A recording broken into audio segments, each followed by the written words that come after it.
आत्मीय बंधु, आत्मा नमस्ते। आज हम लोग चर्चा करने जा रहे हैं प्राणमय कोश के ऊपर, जिसे हम इथरिक बॉडी के नाम से भी जानते हैं, जीव द्रव्य शरीर के नाम से भी जानते हैं, बायोप्लाज्मिक बॉडी के नाम से भी जानते हैं और वायवीय शरीर के नाम से भी जानते हैं, एनर्जी बॉडी के नाम से भी जानते हैं। कई नामों से हम इनको जानते हैं, लेकिन ये मूल रूप से अगर कहा जाए तो ये ऑरिक बॉडी, ये हमारे जो है जितने भी फंक्शन, जैसे एक कंप्यूटर में ऑपरेटिंग सिस्टम होता है, ठीक उसी तरीके से ये हमारा प्राणमय कोश है, हमारा जो ऑरिक बॉडी है, ये हमारे पूरे सिस्टम का ऑपरेटिंग सिस्टम है। जिस तरह से किसी कंप्यूटर में ऑपरेटिंग सिस्टम होता है, फिर उसमें सॉफ्टवेयर लोड कर, तब वो सॉफ्टवेयर का हमको नाम मिलता है। ठीक इसी तरीके से जितनी भी ऑपरेशन, जितनी भी प्रक्रियाएं होती हैं, वो हमारे इसी प्राणमय कोश के अंतर्गत होती हैं। इसी में इमोशंस की भी ऊर्जा संग्रहित होती है, इसी में चिंतन की भी ऊर्जा संग्रहित होती है। इसी में हम जब कोई एक्टिविटीज़ करते हैं, क्रियाकलाप, फिजिकल क्रियाकलाप करते हैं, उससे पैदा होने वाली भी ऊर्जा, जब हम कोई स्पिरिचुअल ध्यान आदि करते हैं, तो उसके द्वारा भी पैदा होने वाली जो ऊर्जा है, वो भी इसके ऊपर प्रभाव डालती है। इसलिए हम लोग जब भी हीलिंग करते हैं, तो चाहे वो इमोशनल कारण हो, चाहे मेंटल, चाहे स्पिरिचुअल, चाहे फिजिकल कारण हो, उसका जो साइड इफेक्ट है, यानी उसका जो मूल कारण है, वो हमको ऊर्जा के रूप में प्राप्त होता है और वो ऊर्जा शरीर में होता है।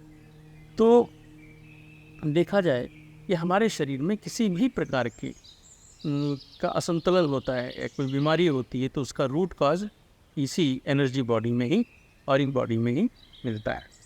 वहीं दूसरी ओर, चूँकि हमारे सारे शरीरों का जो सामूहिक प्रभाव है, वो ऊर्जा शरीर के ऊपर, ऑरिक बॉडी के ऊपर पड़ता है, तो वही उस दृष्टि से अगर हम ये देखते हैं, तो हमारे व्यक्तित्व का आधार भी प्राणमय कोश है, हमारी एनर्जी बॉडी है। यानी अगर हमें अपने व्यक्तित्व को ऊंचा उठाना है, तो हमें क्या करना पड़ेगा? अपने जो है एनर्जी बॉडी को अच्छा करना।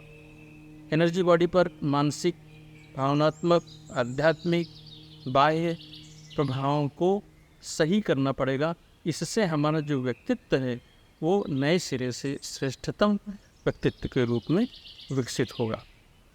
इसी एनर्जी बॉडी के द्वारा हम दूसरे की एनर्जी बॉडी को भी प्रभावित कर सकते हैं। अगर हमारी एनर्जी बॉडी अच्छी है, तो हमारे संपर्क में आने वाले की भी एनर्जी बॉडी उसी के अनुरूप ढल जाएगी। आपको एक विज्ञान का नियम पता है कि हाई पोटेंशियल लो पोटेंशियल की ओर करंट बहती है।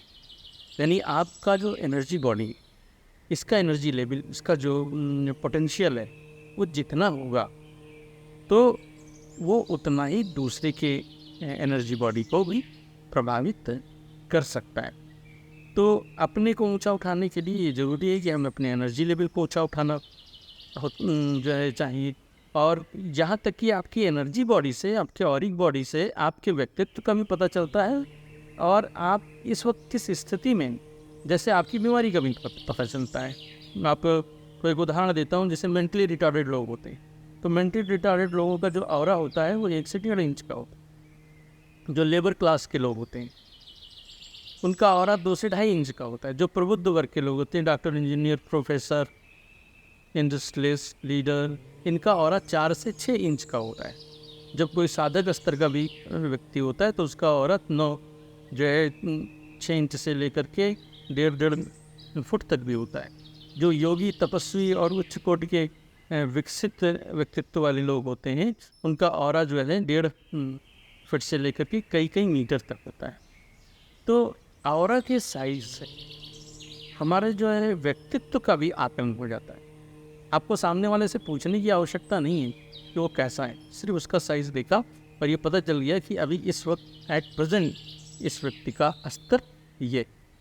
तो ये जो ऑरिक बॉडी है, इसका रोल बहुत ही इम्पॉर्टेंट है। दूसरे शब्दों में कहा जाए कि हमारे 5 शरीरों में जो कुछ भी हलचल होती है, उसका नियमन हम यहाँ से कर सकते हैं। ये हमारी पांचों शरीरों का कंट्रोल रूम जैसा भी हो जाता है। यहाँ से ऑपरेशनल वर्क यहाँ से संभोगते हैं।